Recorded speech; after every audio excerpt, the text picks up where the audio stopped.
10절 말씀 다시 한번 한 목소리로 같이 말씀 교독합니다. 내가 호렙산에서 내 하나님 여호와 앞에 섰던 때에 여호와께서 내게 이르시기를 나에게 백성을 모으라. 내가 그들에게 내 말을 들려주어 그들이 세상에 사는 날 동안 나를 경외함을 배우게 하며 그 자녀에게 가르치게 하리라 하시니. 호렙산에서 내 하나님 여호와 앞에 섰던 날에 그날 아마 지금 가나안을 앞에 둔 이스라엘 백성들은 그때 아마 나이가 굉장히 젊은, 하여튼 성경에 보면 20세 이상의 어른들은 다 죽었다고 성경이 기록이 되어 있습니다. 그 이하에 있는 사람들, 그들이 이제 나이가 먹어서 지금 그때를 아마 다시 회상을 할 수 있겠죠. 어린 나이지만 호렙산에서 만난 하나님은 굉장히 두려운 하나님이었고 그들은 떨었다, 이렇게 성경이 기록하고 있습니다.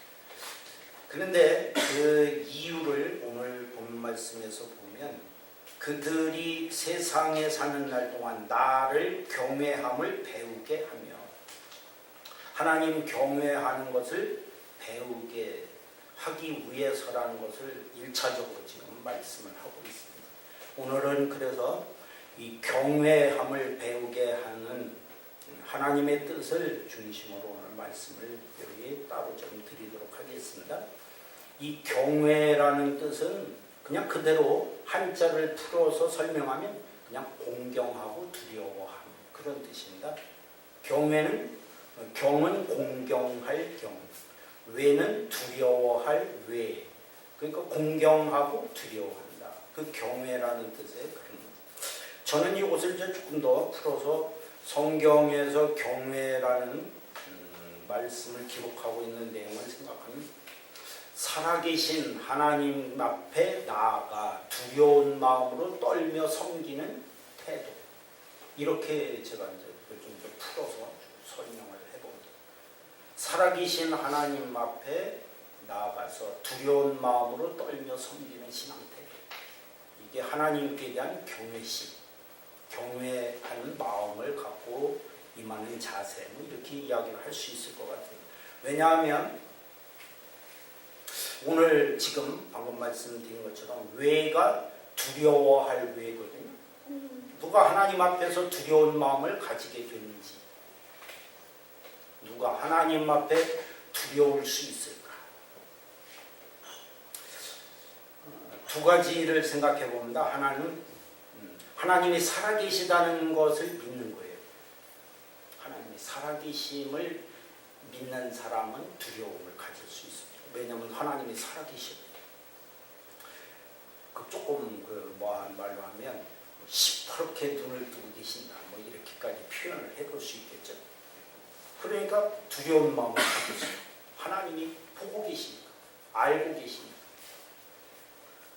우리의 하는 말과 행동들이 조심스러울 수밖에 없고, 왜냐하면 하나님이 살아계신 그 분이 나를 보고 계신다, 알고 계신다면 그렇게 될 수밖에 없겠죠.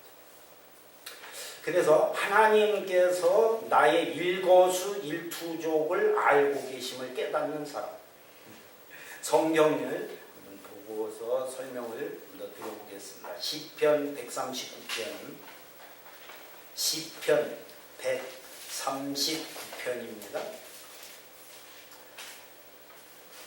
시편 139편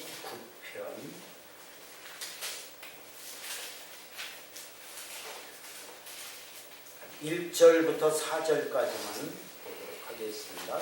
시편 139편 1절부터 4절 말씀 한 목소리로 같이 말씀드리겠습니다. 여호와여, 주께서 나를 살펴보셨으므로 나를 아시나이다. 주께서 내가 앉고 일어섬을 아시고 멀리서도 나의 생각을 밝히 아시오며 나의 모든 길과 내가 눕는 것을 살펴보셨으므로 나의 모든 행위를 익히 아시오니 여호와여 내 혀의 말을 알지 못하시는 것이 하나도 없으십니다. 이런 신앙을 지금 고백을 하고 있습니다. 주님이 나를 살펴보셨으므로 나를 알고 계십니다. 내가 앉고 일어섬도 아시고 멀리서도 나의 생각을 알고 계시고 그것도 밝히 아시고 나의 모든 길, 내가 눕는 것, 그 행위, 나의 모든 행위를 익히 아시고 내 혀의 말을 알지 못한 것이 하나도. 그러면 일거수일투 나의 행동의 모든 것, 뭐 손으로 행하는 것, 발로 하는 것, 뭐 말할 것도 없이 말까지 모든 나의 행위를 익히 아시는 하나님. 이걸 지금 139편은 다윗이 이 말씀을 기록한 것으로 나와 있습니다. 이 신앙 고백이죠. 그런 하나님을 다윗이 알았기 때문에 그래도 다윗이 하나님을 떠날 수 없었지 않았을까. 하나님의 두려움, 경외심에 대한 신앙 태도가 결국 계속 하나님 앞에 붙들림 받는 이런 신앙을 다윗이 가지고 있었지 않았을까 하는 생각을 가지고. 물론 다윗도 일시적으로 깜빡했어요. 밧세바를 보고서 하나님이 함께하고 계시다는 이 경외심이 순간 사라지는 일도 있긴 있었습니다. 오늘 우리들도 이런 말씀들을 보면서 정말로 하나님이 이런 하나님, 그러니까 하나님이 살아계신 거예요. 하나님이 살아계신. 그 살아계신 하나님이 우리의 이 모든 것을 다 알고 계시다면 그렇잖아요. 어떻게 거짓을 말할 수 있으며, 그죠? 잘못된 행동을 할 수 있으며, 그뿐만 아니라 우리가 뭐 하여튼 밤중에 원래 뭐 할 수 있는 일도 아무것도 없는.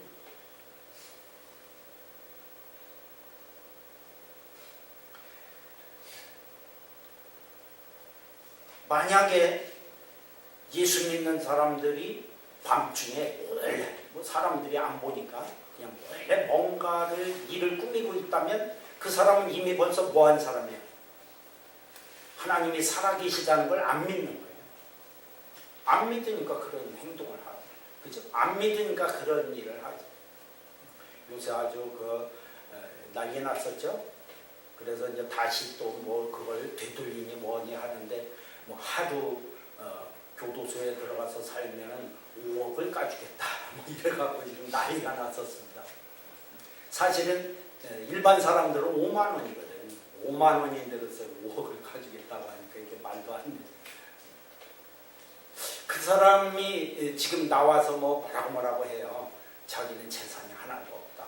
그래서 그 재산을 지금 찾기 숨바꼭질을 지금 하고 있는데, 그 사람이 뭐 예수 믿는지 안 믿는지 모르지만 하여튼 그 사람이 만약에 신에 대한, 하나님은 몰라도 어떤 신에 대한 두려움이 있었다면 그렇게 할 수는 없는 거예요. 그렇죠? 생각을 해보면 그렇죠. 옛날 어른들은 우리 기독교에서 이야기하는 어떤 하나님을 알지는 못했어도 하늘에 있는 신께 대한 두려움은 가지고 살았었어요. 그래도 그 전에 그 어른들이 말씀하시는 이야기나 그런 글 같은 데 보면 나는 하늘이 두려워서 무엇을 할 수가 없다. 뭐 이런 말과. 그런데 얼마나 웃기느냐면 기독교에서 말씀하는 그 하나님, 우리가 보통 얘기하는 하나님을 믿는다는 그 하나님을 믿는 사람들이 그런 생각이 없어요. 두려움이 없어요. 하나님께. 그러니까 그냥 자기 행동 하고 싶은 거 다 하고 사람만 모르면 돼. 이런 식으로 한다면 그건 저는 그 생각을 자꾸 해요. 저 사람이 과연 살아계신 하나님을 믿는고 있을까? 믿는다고 말을 할 수 있는 사람일까? 저는 아주 단적으로 아니다. 이렇게 말을 할 수밖에 없어요. 조금 더 성경을 보면서 말씀을 드려보겠습니다. 출애굽기 20장. 출애굽기 20장입니다.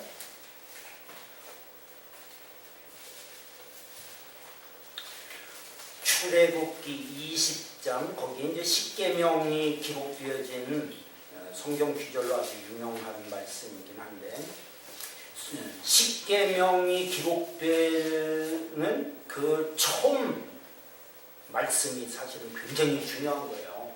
십계명이라는 내용이 중요한 게 아니고 그걸 누가 줬느냐는 것이 굉장히 중요한 거예요. 사실은 20장 1절 2절 같이 말씀 읽어봅니다.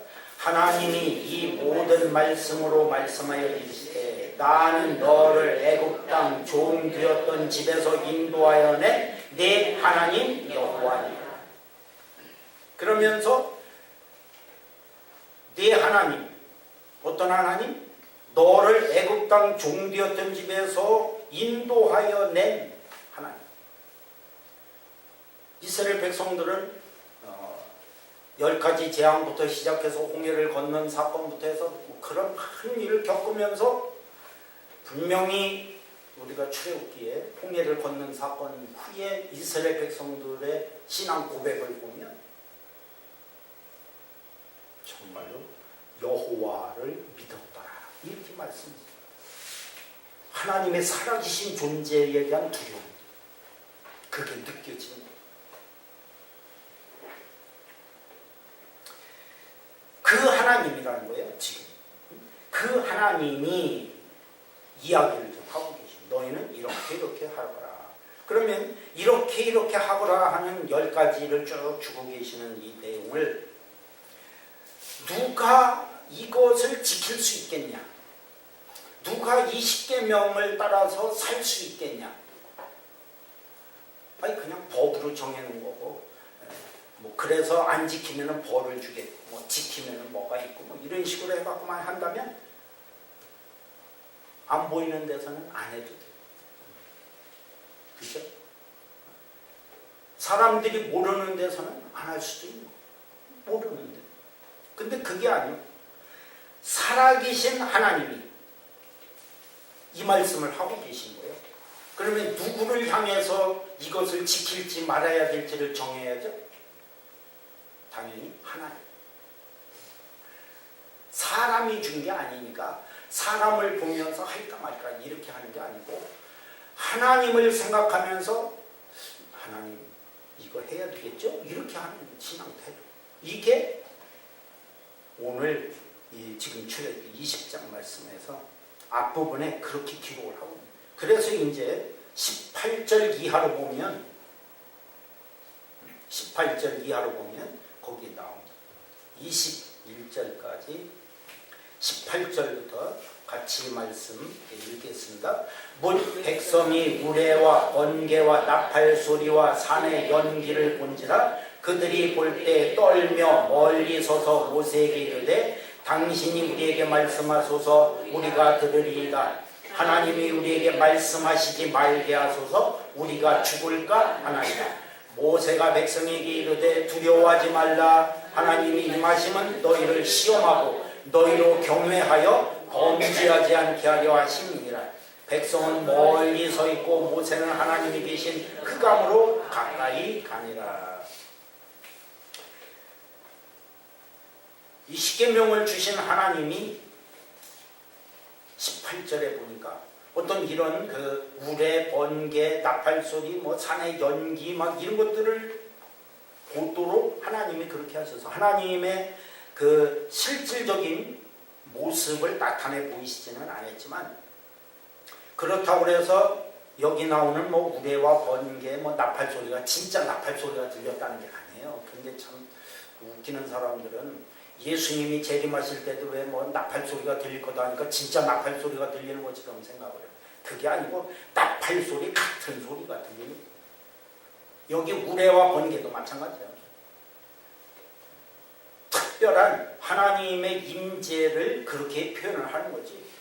우리가 그냥 일반적으로 비 오기 전에 무슨 천둥 소리, 그 다음에 막 그 번개 치는 소리, 막 이런 거를 보면서 하나님이 임재하셨구나 이렇게 하는 것은 아니에요. 그런 것 모습을 보았다는 거예요. 산에 연기를 보았다고 해서 그럼 뭐 불이 활활 타오르면서 연기가 올랐다는 건 아니잖아요. 왜냐하면 모세가 아시는 것처럼 가시더불에서 불꽃이 일어나면서 한 것을 보았잖아요. 근데 가보니까 실제로 불이 붙지는 않잖아요. 그냥 그런 불꽃의 형상을 본 거죠. 그러니까 우리가 이런 것들은 정확하게 알고 있어야 됩니다. 그러니까 이스라엘 백성들이 외칩니다. 19절에 무섭습니다. 죽겠습니다. 하나님이 직접 우리에게 말씀하시지 말고 그냥 당신이 우리에게 말하면 하나님의 말씀인 줄 알고 우리가 들을 테니까 그렇게 하도록 하시죠. 하나님이 직접 말씀하시는 것은 이제 그만했으면 좋겠습니다. 두려운 마음. 그래서 18절에 떨며 멀리 서서 그렇게까지 표현하잖아요. 그때 20절에 두려워하지 말라. 하나님이 실제로 뭐 우레와 번개와 무슨 뭐 엄청난 이런 모습으로 나타난다고 해서 하나님이 그렇게 하신 게 아니라는 겁니다. 하나님이 임하심은 분명히 이유를 말씀하시죠. 하나님이 왜 이런 모습으로 임하셨을까? 두 가지입니다. 너희를 시험하고, 무슨 말이냐면 정말로 진심으로 마음 중심에서 하나님을 경외하는지를 보게 알고 싶으십니다. 마음 중심에서 정말 그런 신앙 태도를 갖고 있는지 그걸 먼저 시험을 하고, 그 다음에 너희로 경외하여 뭐하지 않게? 범죄하지 않게 하려 하십니다. 범죄하지 않게. 하나님이 살아계신, 두렵고 떨리는 마음으로 하나님 앞에 서 있는 존재가 어떻게 하나님의 눈을 가릴 수 있겠냐? 하나님의 눈을 어떻게 가릴 수 있겠냐? 그러니까 너희들이 그걸 알으라는 거예요. 지금 하나님의 이런 모습이 바로 너희들을 계속 이렇게 살피고 있다. 보고 계시고 있다. 알고 계신다는 거예요. 그래서 이것을 너희로 알게 함으로 인해서 뭐를 하지 못하게? 범죄하지 않게 하시기 위해서 이렇게 하는 것입니다.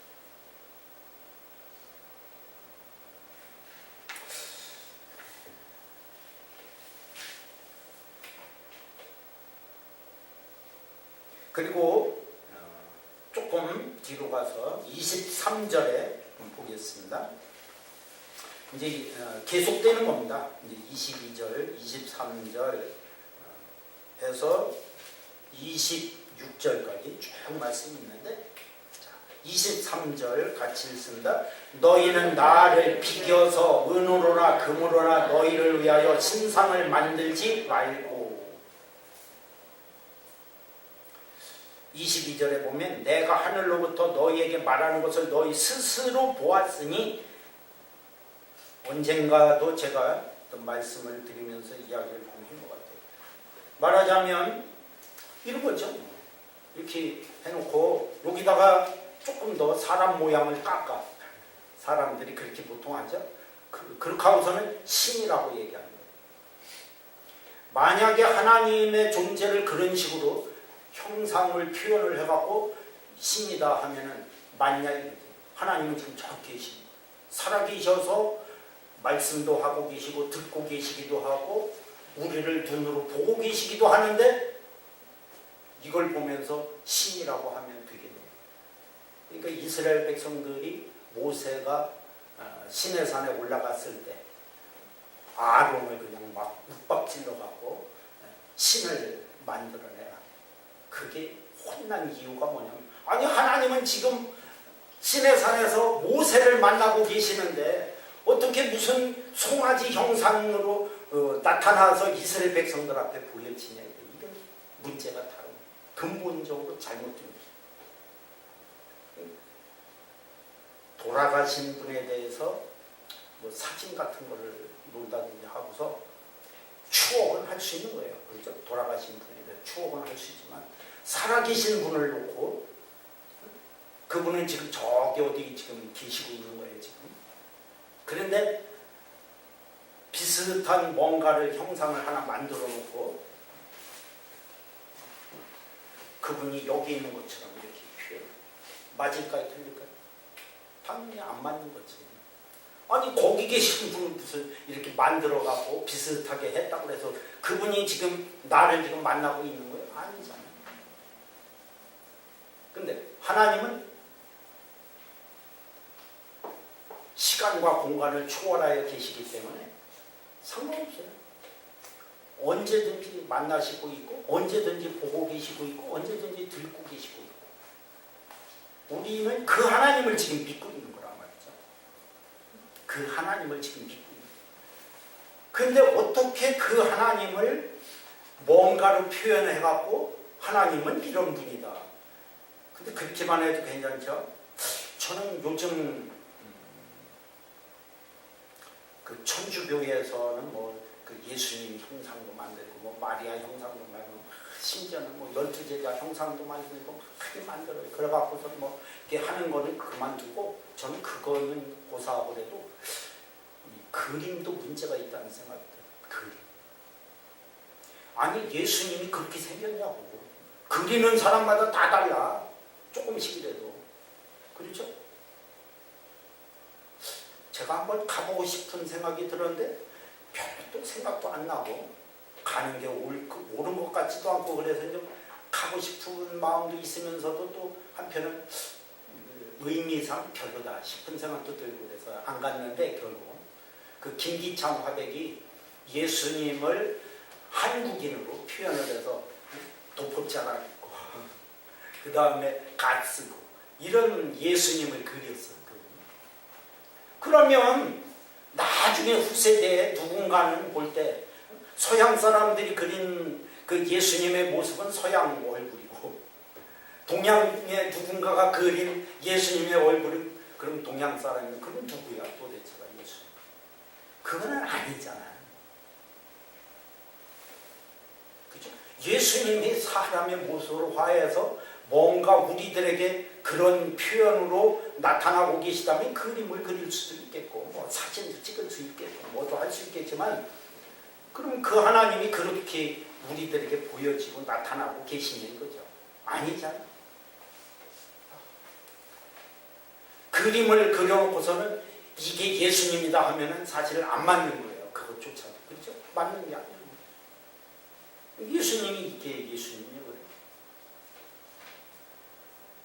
신앙적인 자세가 이미 근본적으로 성경은 하나님이 살아계시다고 말씀하잖아요. 근데 살아있는 분을 가지고 글쎄 뭔가를 만들어 놓고 꾸미고 해놓고서는 여기에 계시다고 하면 맞냐 이게 안 맞는 거잖아요. 근본 지금 잘못된 신앙 자체가 지금 잘못되고 있는 거예요. 그러니까 이제 이렇게 되니까 어떤 문제까지 생기느냐면 교회 와야 하나님을 만나는 것처럼 생각해서 기도를 교회 와서나 해야 돼. 다른 데서는. 심지어 어떤 사람들은 뭘 하냐면 어떤 교회는 기도가 잘 되고 어떤 교회는 기도가 안 되고 아니 그런 게 어디 있어. 말도 안 되는 소리를 하고 있는 게 사실. 장소의 관계가 있어요. 하나님을 만나는데 안 맞잖아.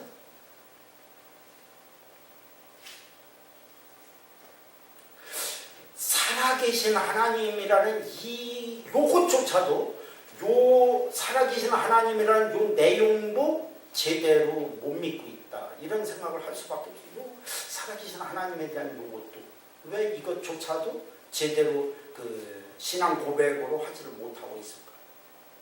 그러니까 안 되는 거예요. 그 이후부터 되는 게 아무것도 없는 거예요. 살아계신 하나님의 존재에 대한 깨달음이 없으니까 나머지가 안 되는 거예요. 기독교인이면 뭐예요? 그죠? 교회 다니고 있으면 뭐하냐고. 온갖 나쁜 짓 다 하고 있고 잘못된 거 다 저지르고 있는데 아무 소리 없죠. 할 수가 없는 거예요. 그래서 여기 분명히 말씀하잖아요. 앞부분에서 말씀드렸죠.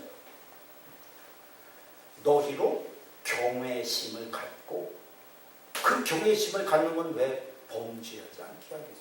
그 다음에 너 나를 비교서 은으로나 금으로나 너희로야 신상을 만들지 말라는 거예요. 심지어는 25절에 보면 돌로 제단을 쌓고 그 제단 위에서 거기 24절에 나오죠. 번제, 화목제물 이런 것을 드려서 하나님께 제물을 바치는 데에 들어가는 돌도 정을 쪼으면 안 돼. 자연석. 못생겨도 괜찮은 거예요, 지금. 아무 상관이 없는 거예요. 못생기면 어때? 하나님께 제물을 바칠 제단만 있으면 되는 거예요. 근데 그걸 예쁘게 꾸미기 위해서 정으로 쪼을 수 있잖아. 그렇죠? 예쁘게 꾸미기. 근데 이것조차도 하나님은 허락을 지금 안 하고 계시잖아요. 25절. 같이 읽어봅니다. 내가 내게 돌로 제단을 쌓거든 다듬은 돌로 쌓지 말라. 내가 정으로 그것을 쪼면 부정하게 하느니라. 안 되시죠. 하나님은 그것도 허락을 안 하시죠. 그러니까 제가 말씀은 그림도 문제가 있다. 잘못다. 돌을 정으로 쪼다 보면은 잘못하면 뭐가 나와? 우상이 나오지. 우상.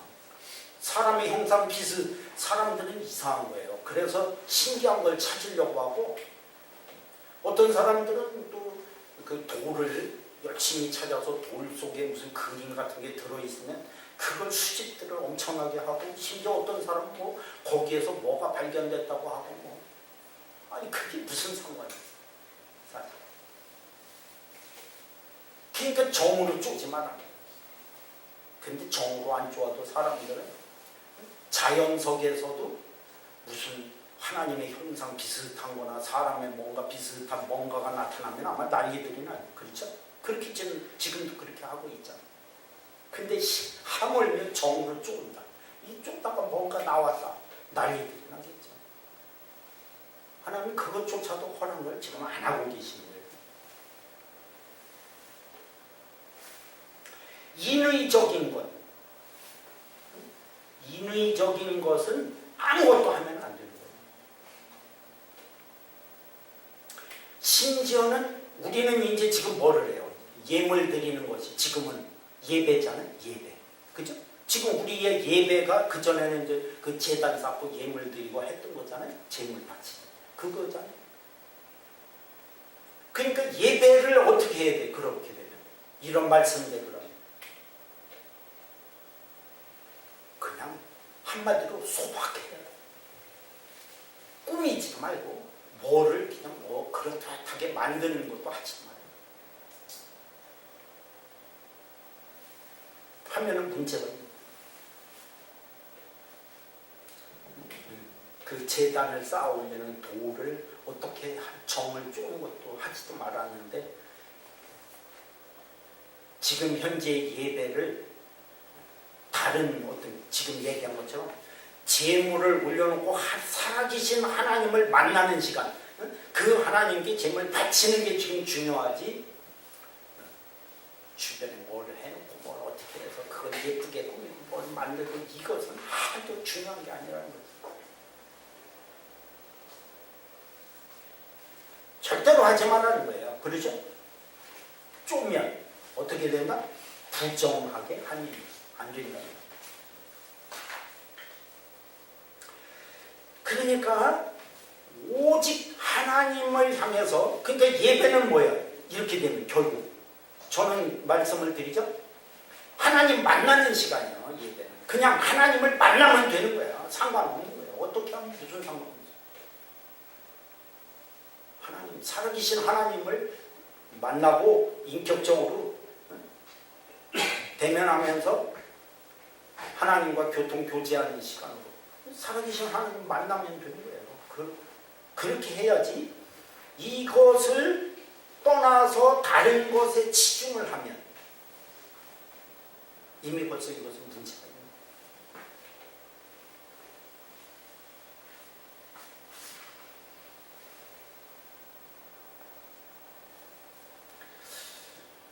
그러니까 오로지 하나님을 향해서. 그러니까 목사들도 조심해야 돼요. 저는 뭐 같은 목사니까 내가 우리 목사들한테 얘기할 수 있어요. 또 목사님들이라고 얘기할 수 있어요. 괜히 자꾸 교인들 이렇게 저기 분위기 흐리고 이렇게 자꾸 그 한눈 팔게 하고 어디 이렇게 자꾸 엉뚱한 데 이렇게 치중하게 하는 거 하면 안 돼요. 그러니까 그 심지어는 이렇게 뭐 대형 화면 걸어놓고 뭐 그냥 왜냐면 목사님이 조그맣게 보이니까 이제 크게 걸어놓고 그냥 그걸 쳐다보라. 그것도 맞는 게 아니에요. 심지어는 뭐 그것도 안 되죠. 지하에다가 따로 갖다 놓고 있고 뭐 심지어 뭐 서울 어떤 큰 교회는 막 지방에다가 큰 뭐 걸어놓고서는 자기가 설교 안 해. 어떤 목사님 설교 나오면 그거 보여주고 있지. 살아계신 하나님을 만나는 게 만나게 해주는 게 중요한 거지. 누구 설교를 듣는 게 중요한 게 아니야. 아시겠죠? 누구 설교가 중요한 게 아니야. 내가 하나님을 만나느냐가 중요해. 그래야 살아계신 하나님을 만나야 뭐가 생겨? 경외심이 생겨. 경외심이 생겨야 나는 살아계신 하나님을 향해서 무엇을 해야 되구나. 어떻게? 그 하나님이 나를 향해서 무엇을 원하고 계시고 어떤 모습으로 내가 살기를 바라고 계시는구나. 이렇게 하나님과 자꾸 돼야 되는데 이렇게 이해를 하시면 쉬워요. 부모와 자녀. 부모와 자녀를 이해를 하면 쉬워요. 부모에 대한 경외심은 아니지, 이제 그 정도는 아니지만 존경이라고 해야 되겠죠. 사람에게 표현하는 존경하는 태도. 존경하는 태도가 있으면 뭐를 할까요? 일단 부모가 이야기하는 소리 잘못돼도 일단 귀 기울여요. 뭔가가 있으니까 나한테 저런 소리를 하겠지 하고 이게 좀 귀에 따가운 소리가 들리던 혹은 조금 앞뒤가 안 맞는 소리가 있던 뭔가 좀 나를 꾸지람하는 소리가 있던 뭐를 있어도 일단 뭐해? 존경을 하니 듣게 돼 있어요. 경청을 한다고. 맞지? 근데 부모를 깔보고 우습게 생각하고 뭐 부모가 뭐 이거 저지 이렇게 되면 뭐를 할까? 대본 대들지. 말도 안 들어. 와서 앉아서 얘기 좀 하자고 하면 대본 벌써 도망가 버리지. 잔소리 할 거 뻔하니까. 이렇게밖에 안 돼. 똑같다는 거지.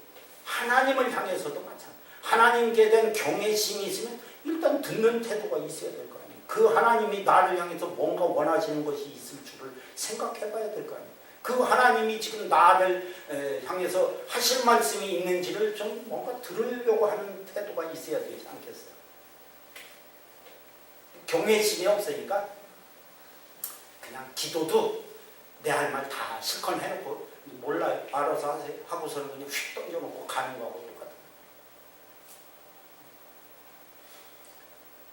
자기 마음대로 하는 거예요. 하나님 앞에. 멋대로 해놓고서는 하나님한테 이제 따지지. 왜 하나님 그렇게 했냐고 소리나 하지. 경외심이 없으니까. 하나님을 깔보는 거예요. 한마디로. 우습게 생각하는 태도가 잘못. 부모에 대한 태도하고 똑같은 거예요. 하나님께도 그렇게 한다면 하나님 깔보는 것밖에 안 돼.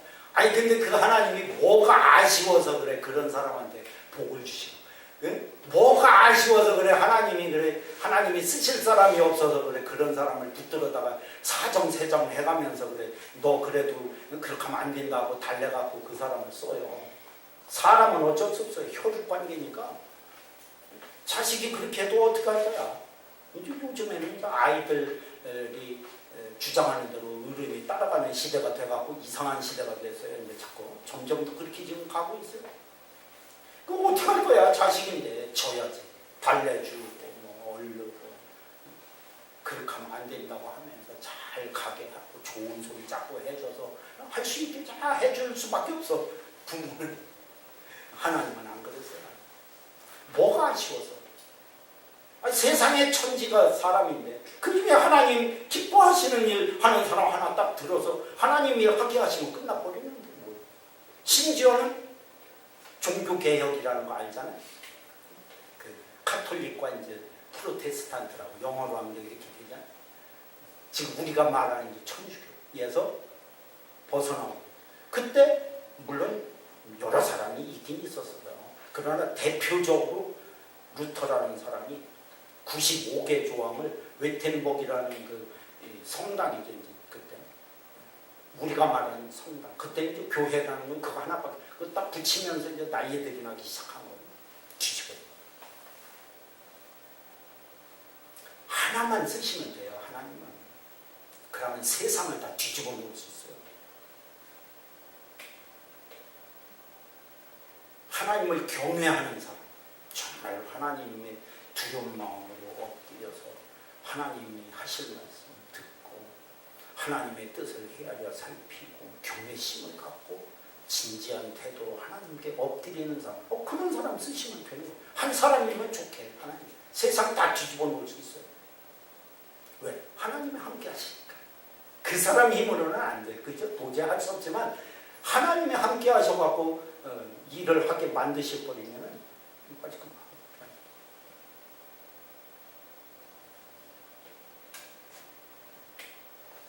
한 사람만 한번 예를 들어서 보겠습니다. 사도행전 10장. 사도행전 10장.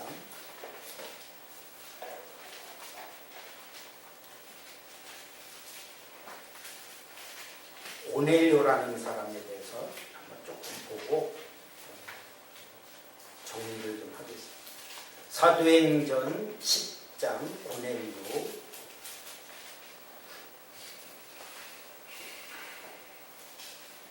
사도행전 10장 1절 2절 같이 읽습니다. 가이사랴에 고넬료라는 사람이 있으니 이달리아 부대라 하는 군대의 백부장이라. 그가 경건하여 온 집안과 더불어 하나님을 경외하며 백성을 많이 구제하고 하나님께 항상 기도하던. 이 사람은 예수 그리스도는 아직 모르던 사람이에요. 하나님만 알고 있는 거예요. 하나님만 알고 있었는데도 그 하나님을 뭐 했다? 경외했어요. 이스라엘의 하나님이지. 그러니까 그러나 이 사람은 지금 백부장이잖아요. 군대 백부장. 그러니까 이방인이죠. 이방. 유대인이 아니에요. 유대인이 아닌데도 유대인이 믿는 하나님을 어떻게 알게 됐겠죠? 근데 그 하나님이 살아계시다는 것을 나름대로 깨달은 거예요. 그 하나님께 대한 경외심을 가졌어요. 그러니까 그 하나님을 향해서 백성도 구제하고 기도하고 경건 생활이 가족들과 같이 자연스럽게 하게 경외심을 가지는 거예요. 근데 놀라운 일이 생기잖아요. 이방의 복음 사역이 퍼져나가는 시발점이 고넬료 사건입니다. 물론 그 전에 있을 수 있고 12제자들이 퍼져나가서 주의 말씀을 전하고 한 것이 다 성경에 기록이 안 돼 있으니까 그냥 공식적으로 성경에 기록되어 있는 내용만 갖고서 이야기한다면 고넬료는 이방의 복음이 전파되는 하나의 통로, 시작점이다. 고넬료. 하나님이 그를 그렇게 들어 쓰시는 거예요. 베드로를 보내죠. 하나님께서. 그래서 말씀을 전하게 하죠. 말씀 듣는 중에 성령이 강림하시죠. 그러니까 베드로가 말을 하는 거예요.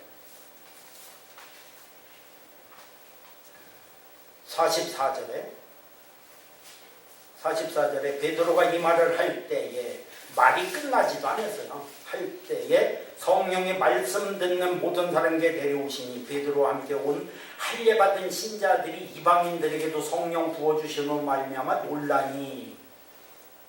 그러니까 47절에 베드로가 말하죠. 이 사람들이 우리와 같이 성령을 받았으니 누가 능히 물로 세례 베풀음을 그 말이요. 그리고 세례를 베풀었다. 성령께서 하시는 사역에 대해서 어떻게 이것을 사람이 따르지 않을 수 있겠냐는 거죠. 근데 이 사건이 엄청나게 중요한 사건으로 발전을 하잖아요.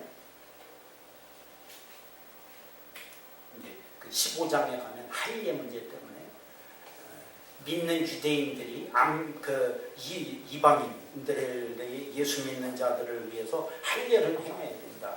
그 다음에 율법은 지키도록 해야 뭐몇 가지를 자꾸 얘기를 하는데 이 싸움이 지루하게 계속 이어져요. 사도행전을 여러분들이 읽어보시면 그게 바울이 아주 힘겹게 싸우는 싸움의 모습이란 말이에요. 고넬료의 이 사건이 굉장히 중요한 사건이에요. 그래서 그냥 성령이 강림하셨어요.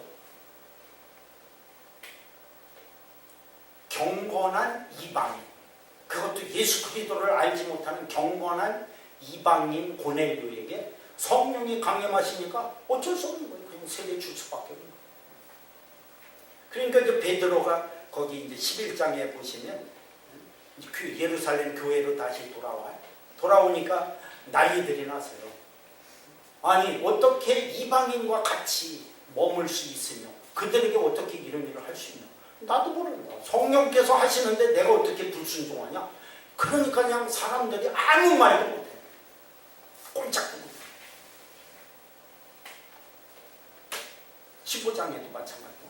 그러니까 또 베드로가 그런 얘기를 해요. 15장에도.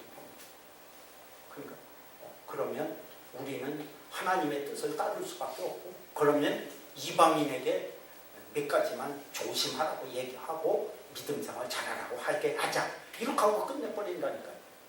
고넬료 사건이 이렇게 유명하고 중요한 사건인 거예요. 그러니까 이방의 복음이 전파되는 통로, 시작점. 하나님은 고넬료를 그렇게 들어 쓰시죠. 근데 그가 뭐를 했다? 경건한 이방. 경외심을 가진 사람. 하나님은 이런 사람을 들어 쓰시는 거예요. 그때마다 적절한 필요에 따라서 하나님을 경외하는 사람을 들어 쓰시면 하나님은 그런 일을 하실 수 있는 거예요. 어떻게 할 수 없잖아요. 막 그냥 따지고 난리가 났었던 게 사실은 11장에 잠깐 읽어보셔도 베드로한테 막 따지고 그렇게 할 수 있냐. 어떻게 이방에 가서 이방인들하고 같이 먹고 그들에게 뭐하고 막 별소리를 다 안 되는 짓을 한 거예요. 어떻게 맞아 죽을 짓을 한 거예요. 사실은. 근데 그게 상관이 있어요? 누가 하시면? 하나님이 하고 계시는 거예요. 하나님이 경외심을 갖는 자를 붙들어 쓰고 계시는데 어떻게 그걸 거역을 할 수 있어요? 그러니까 가능한 거예요. 한 사람이면 이제 한 사람. 하나님을 경외하는 자 하나를 들어서 하나님의 일을 하시면 다 하실 수 있는 거예요. 우리들이 다른 사람 걱정할 게 뭐 있고 다른 사람 얘기할 게 뭐 있겠습니까? 두려운 하나님, 경외심을 갖고 그 하나님을 내가 믿고 섬기고 신앙하는 태도를 가지고 하나님은 그 사람을 들어서 쓰시고 그에게 귀를 기울이시고 그를 들어서 하신 일을 하시고 두려움, 그러니까 딱 하나만 두려움은 하나님, 나머지는 두려워할 게 없는 거예요. 하나님이 들어주시는데 뭐 두려워할 게 뭐 있어요?